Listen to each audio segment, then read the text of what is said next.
Good morning and welcome to another beginning keyboard class.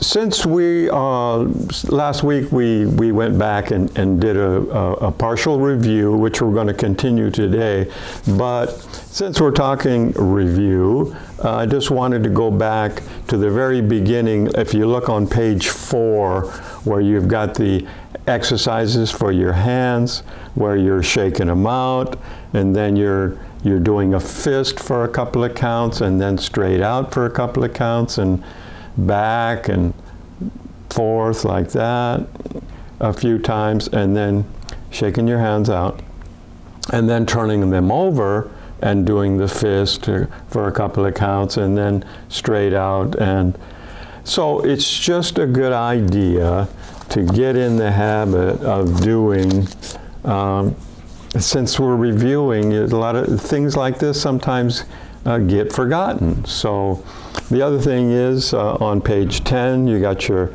isometric exercises where you're just pushing and then you're bringing your hands, your fingers together. You're doing that a few times, excuse me, and then you're also massaging your hands, and also the warm water before you start doing all of this.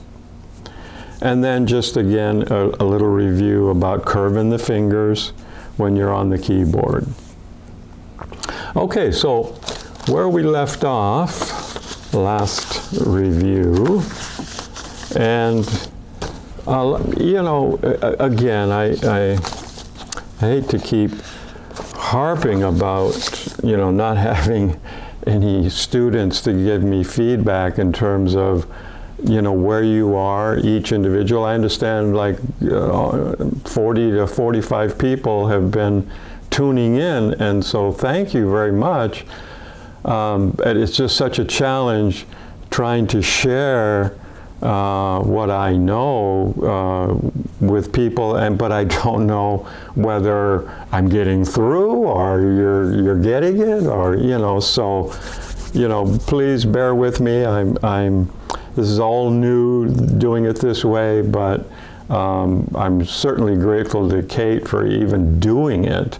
And so that gives us all an opportunity to participate, especially in this challenging time. So turn to page 72. That's where we left off. We're dealing with the middle C position. That means that both thumbs are going to be on middle C. And so so in the left hand, you're going from F, G, A, B, C, B, A, G, F, right? And then in the right hand, C, D, E, F, G, F, E, D, C. So depending on where you are in your reading, it's important to, if you're still at a stage where while you're playing those notes, to say the notes out loud or to yourself, whatever it takes to help you get to where you need to be, okay? So looking at the middle of the page, then down below where it says thumbs on C, and so it's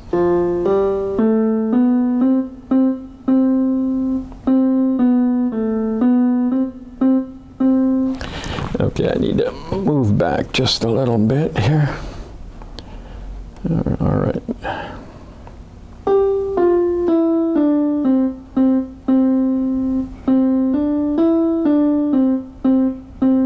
So that's another important thing. It's where, you know, the placement. If you're too close to the black keys, you'll be stumbling on those. And so, you know, placement on the keyboard is as important as curving your fingers, right? So, okay, so looking at waltz time over on 73, you've got the crescendo, diminuendo, which crescendo, of course, is gradually louder, and gradually softer. And so those signs are important signs. So we want to, as we're learning those, remember what they are. So we are again on both thumbs are on middle C, right? So so what you've got is you've got chords up above, you've got E, G, and then you have F, G,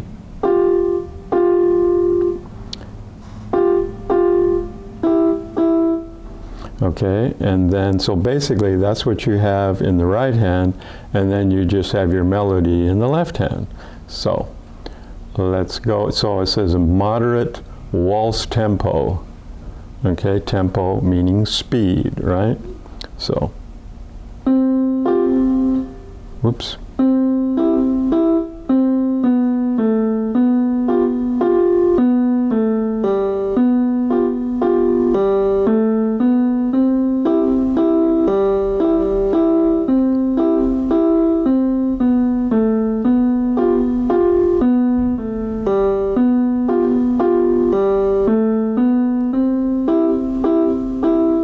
And then repeat. And so you know, that's pretty basic. You're just using the E, G, and the F, G for the chords. And then you're basically going from C, B, A, B, B, A, G, B. So, you know, basic, very, very basic stuff. Okay, now on page 74, we have a new sign. It's called a fermata, which means to hold longer than your normal value. So if you have a quarter note or a half note, whatever it's indicating, it's longer than that, distance that you're holding it, okay? So again, we're still on middle C here, called the middle C position.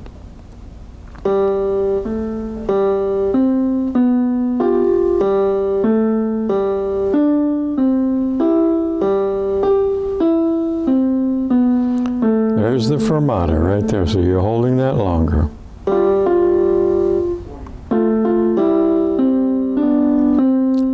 And then two more right there, so on the C and on the E, G, so, okay? So that's Good Morning to You, and then the next one, we're getting into eighth notes. And this is Happy Birthday. So this is a good one just to feel comfortable with. And so counting, if you'll remember from before, we're counting, when we're splitting up like a quarter note, normally it would be like 1, 2, 3, but when you're dealing with eighth notes, you need to be able to separate that. You need to be able to break it up.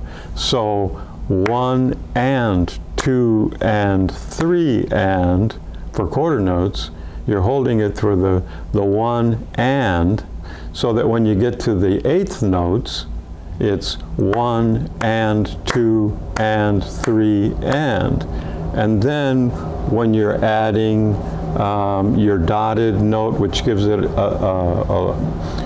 a different value, gives it 50% more value, and so you need to be able to separate those. So for some people that's very tricky, and so it just takes practice, but it's easier if you understand by doing the and, 1 and 2 and, when you get to those half notes, however they're indicated, you'll be able to, and I'll show you later when we get into it, but right here you're just dealing with a couple of eighth notes together, okay? So this is Happy Birthday to You.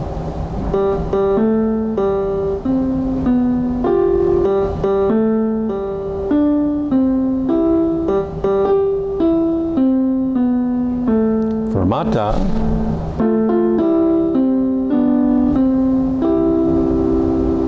Okay, so we're starting to get into our eighth notes here, and so when we turn to page 76, okay, we're going to be dealing with the treble clef on both of these, Shoo Fly and Skip to Maloo, which both are basically the same melody, but Skip to Maloo has a couple of eighth notes in there, and it'll show you how they sound the same and or differently. So in the Shoo Fly,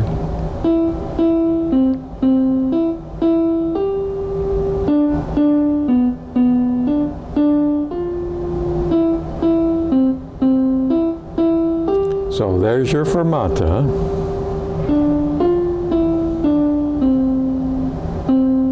Okay, so now we're dealing with eighth notes. They're showing you that 2 eighth notes equals a quarter note, right? So when we look down below to Skip to Maloo, it's the same melody except for the eighth notes. So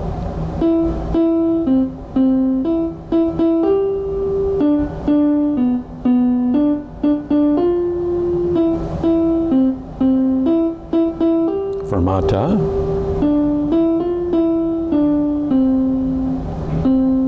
Okay. So that's a good one to begin the eighth notes, because you don't have so many divisions. You don't have dotted eighth notes or anything, or dotted quarter notes or dotted half notes like that. So that's a good, you should feel comfortable with that as we move on. So standing in the need of prayer could be a little bit challenging, in the sense that when you get down into the third line down there, it's can be a little challenging.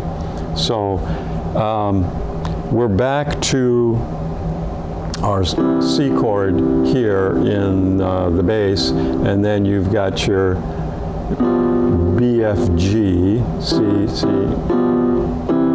So basically,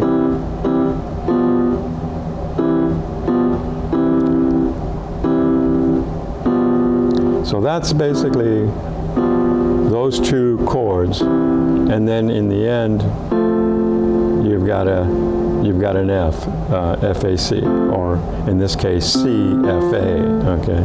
But mostly it's C and B, F, G.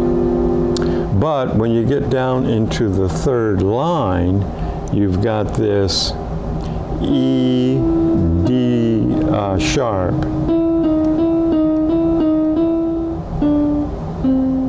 Okay, so that can be a little challenging.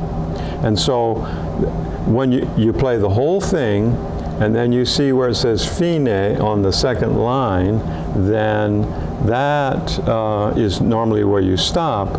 But because I found this years ago challenging in the beginning, and so just for the fun of it, I do the whole thing again and then stop there. And so you can do that or not, it's up to you, but that's just kind of the way that I do it. So it goes like this. So it says rhythmically, but not too fast. And the way it's written, it's easy to get going on it, because it's a lot of fun to play. It's very interesting. So.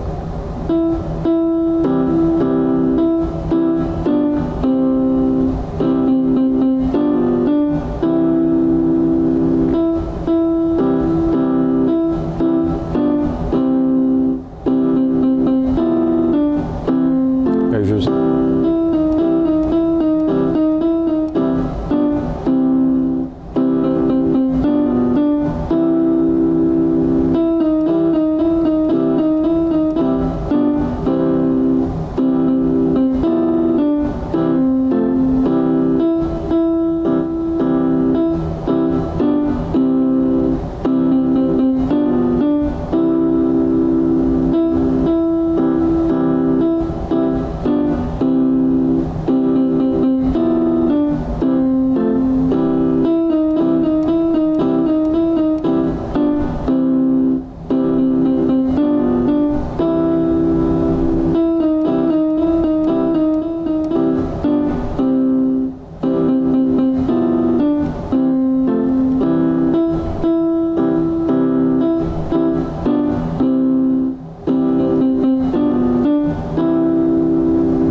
crescendo.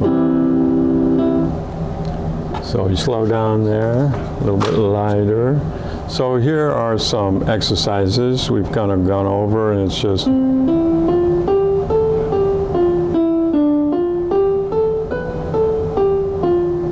and then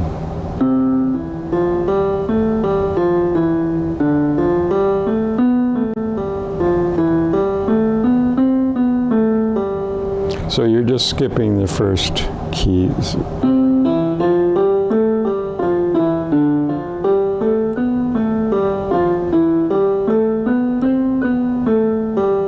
And then coming back.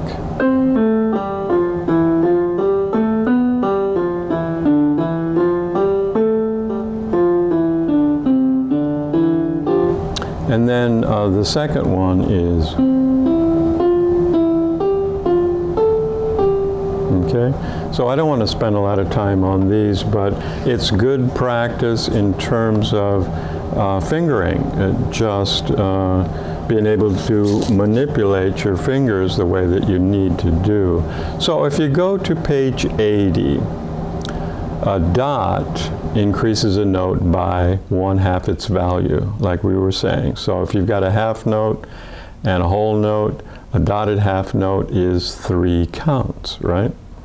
So here's where we were separating and showing where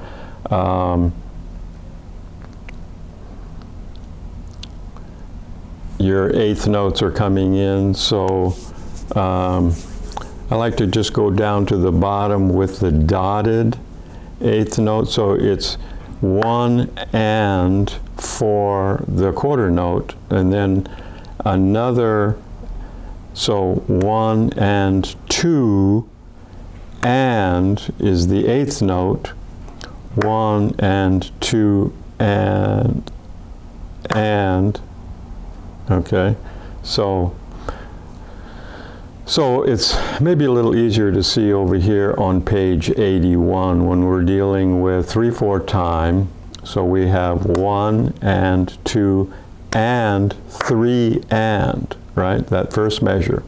1 and 2 and 3 and then the second measure, 1 and 2 and 3 and 1 and 2 and 3 and 1 and 2 and 3 and.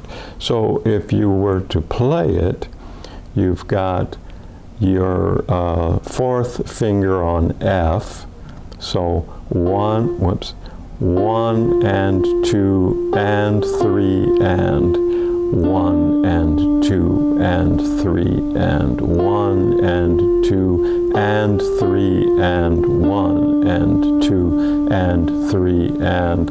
So getting that counting by using the and to be able to distinguish where an 8th note is, whether you're just holding it for an 8th and then you're adding an 8th. So that's very important. So in the next one, it's 4/4 time. So you've got 1 and 2 and 3 and 4 and, right? In the next measure, 1 and 2 and 3 and 4 and 1 and 2 and 3 and 4 and then 1 and 2 and 3 and 4 and. Okay, so we're going to start with G, right? 1 and 2 and 3 and 4 and 1 and 2 and 3 and 4 and 1 and 2 and 3 and 4 and 1 and 2 and 3 and 4 and, right? Okay, on the next one, it's a quarter note, but there's just one, so that would be 4 and, right? So 4 and 1 and 2 and 3 and 4 and 1 and 2 and 3 and 4 and, right? So we're down here. That's G. So 4 and 1 and 2 and 3 and 4 and 1 and 2 and 3 and, okay. So that last one is just 3 count, right? Because you've got the one over here.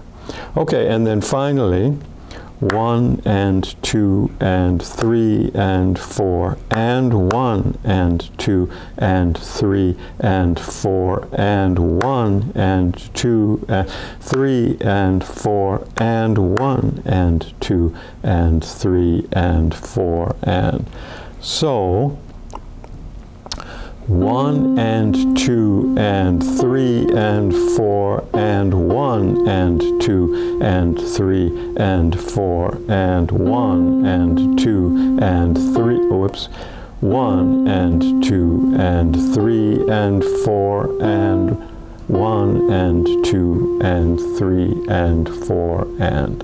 So this is depending on how easy it is for you or how challenging it is for you.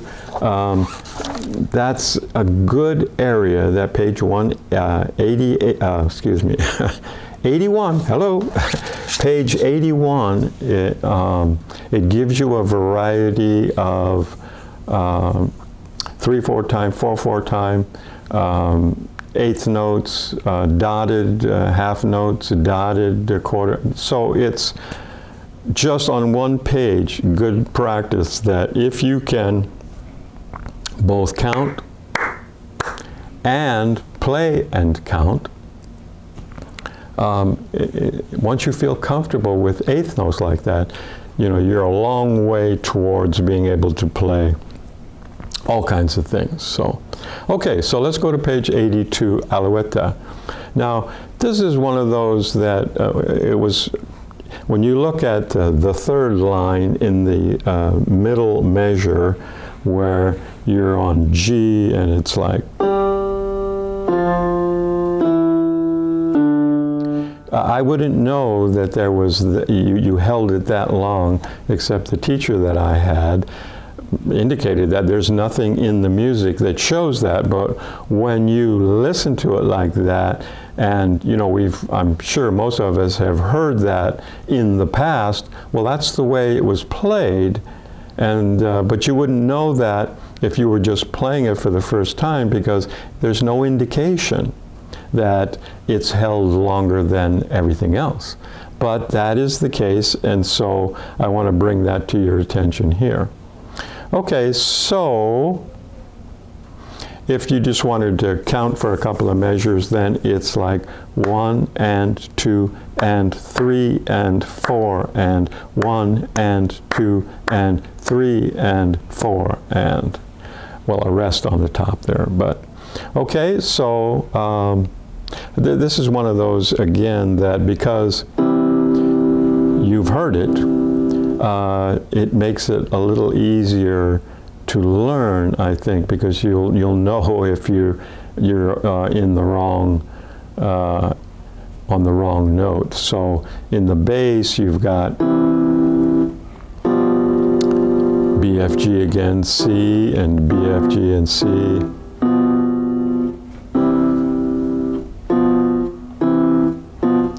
Basically, right? Okay, so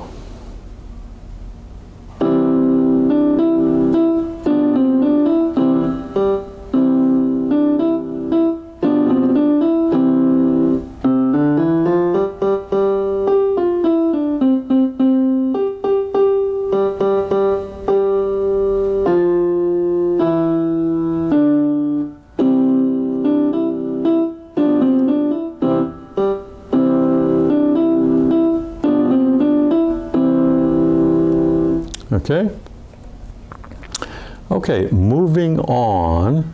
Now we're going into sixths.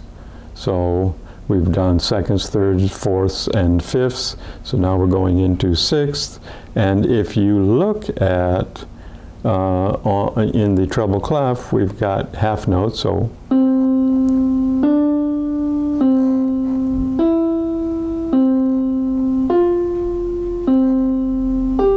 And then you're going to slide your little finger up to A, which is the next key. So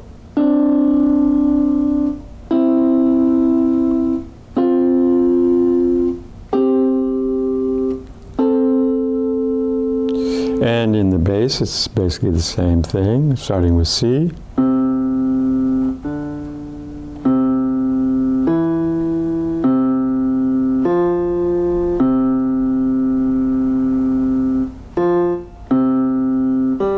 And then you're going up to A.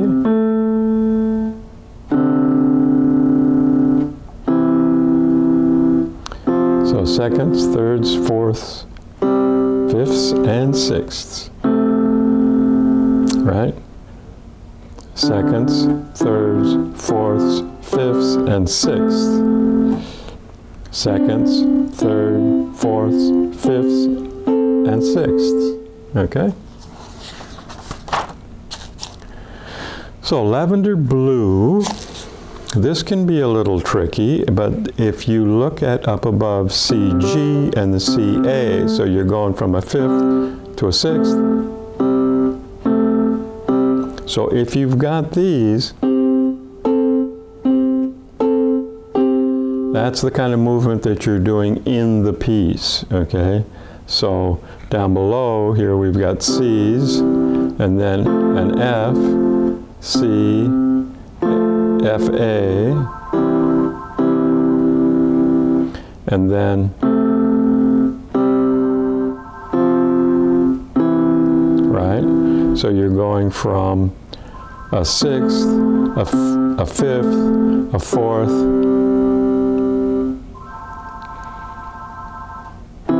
and a third. Okay? So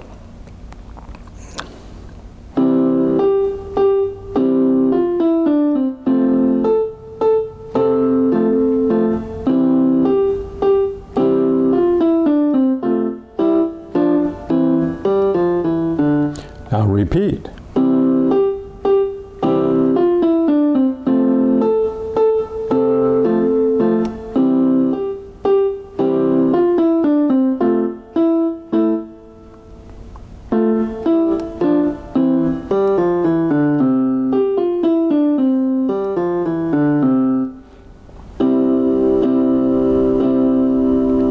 So that second line is kind of interesting. So let's just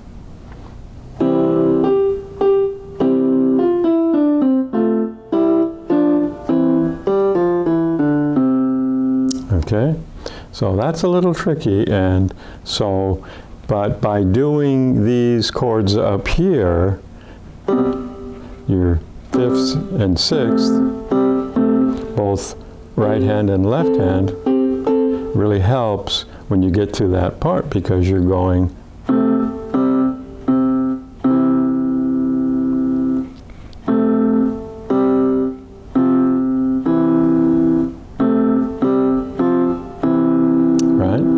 in that third measure on the second line.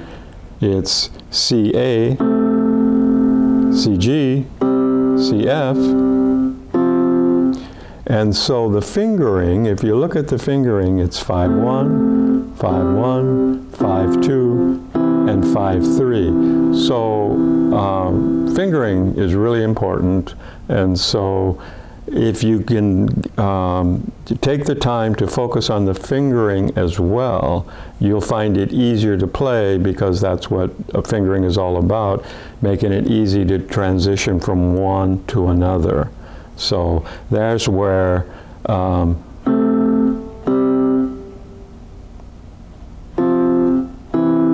so it's 5-1, 5-1, 5-2, and 5-3, and that's the difference between being able to make that transition. So, okay, the next one is Kumbaya.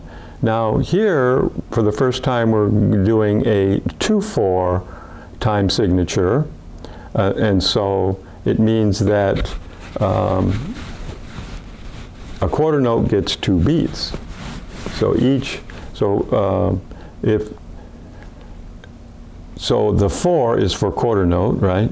quarter note. So quarter note gets 1 beat, and if there's 2 beats to the measure, then a quarter note gets 2 beats in this case. And so they're switching back and forth, 2/4 time, 4/4 time.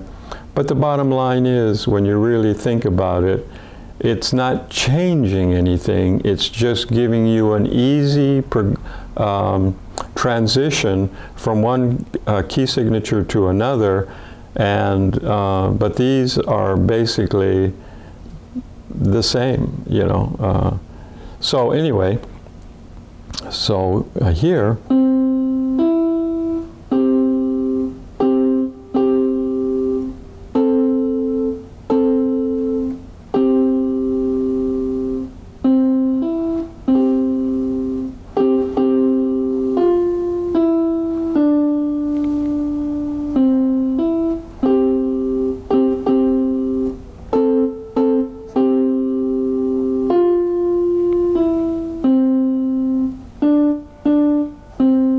Okay, so that's in the treble clef. In the bass clef, you've got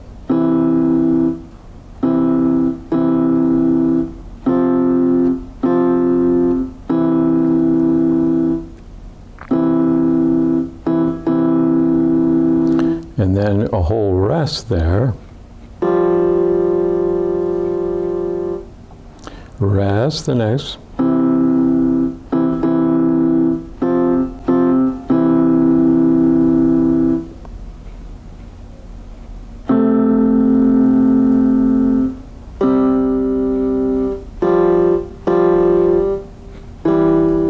Okay, so when you put it together, whoops.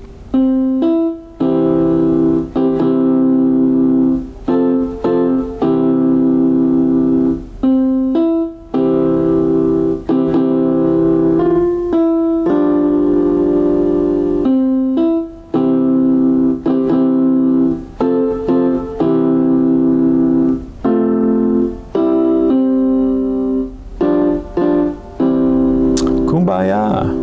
Yeah, kumbaya. Come by here. Okay. This is 6th. Got another exercise here. I would like to move on to page 86, London Bridge. Okay. Now here, what we're doing is we're moving our fingers a little bit. Okay. This is an easy way to go it. And so in the bass, basically you have your C right back to BFG again. And then up here, if you look, your 4th finger is on G, and so you're going to be using your 1 on the C eventually, but also on the D. So you're moving a little bit, but they're doing it in an easy. It's one of the things I like about this program is they transition in a reasonable way, where your changes are gradual in the beginning. Okay, so.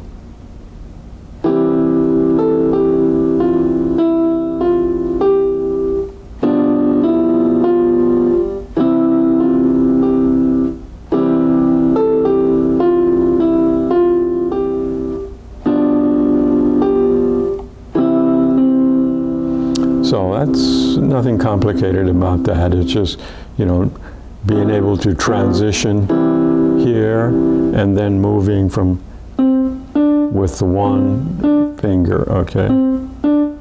And then down below you'll be moving again. So it's, let's take a look at the melody. You're going from 1, but your 2nd finger is on E. Right, instead of here.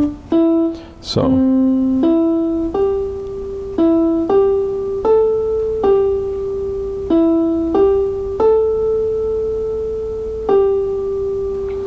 And then in the end. And so over here in the bass, you have C, F, C, E, and then E, G, G,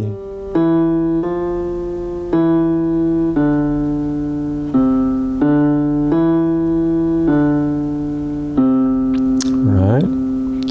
So, now this is important for the one we're going to be playing next. So you're going from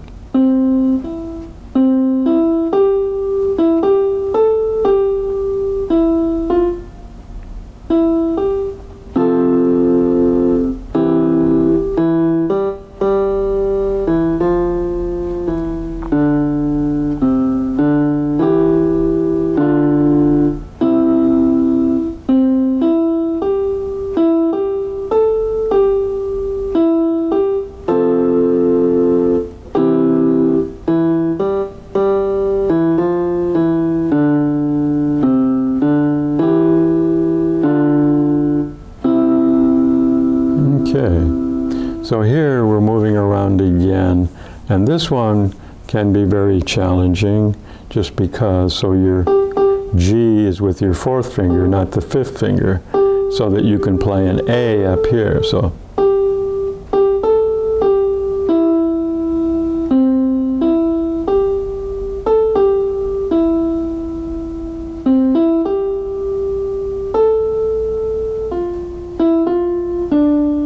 okay, in the left hand, C,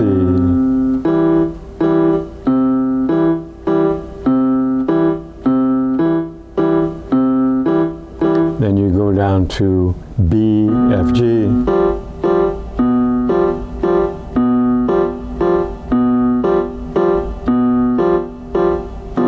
and you got a fermata there, so.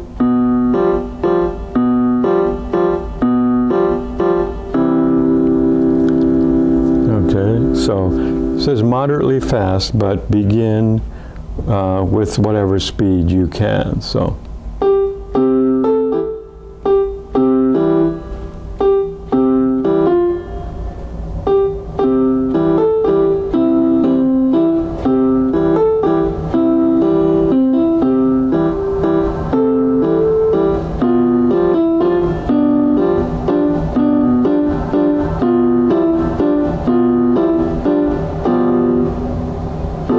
That's a fermata.